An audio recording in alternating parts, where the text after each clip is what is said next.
এই তার নিজস্ব একটা পছন্দ অপছন্দ এই ব্যাপারগুলো থাকে। তো আমারও ছিল, আছে না, যে মন থেকে একজনকে সাপোর্ট দেয়। তো আমার দল হিসাবে বিএনপিকে ভালো লাগতো, কিন্তু এখন আর ভালো লাগে না। কেন লাগে না? কারণ আওয়ামী লীগ যে রাস্তায় হেঁটেছে বিএনপি ঠিক সেই রাস্তায় হাঁটছে।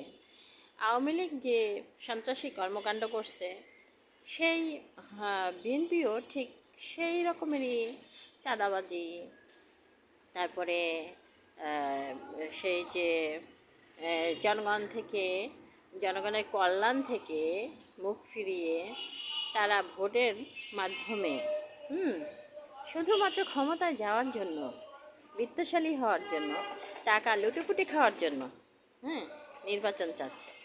তো এই কারণে কিন্তু এই দল থেকে মুখ ফিরিয়ে নিলাম। তো আমার কাছে মনে হয় যে এমন কোনো দল কি পাওয়া যাবে যে যারা দেশকে ভালোবাসবে, দেশের মানুষকে ভালোবাসবে, দেশকে প্রাধান্য দেবে? সেরকম কিন্তু আমরা দেখছি না। তাই বিএনপি আওয়ামী লীগ দুটোই আমার কাছে একই রকম দল।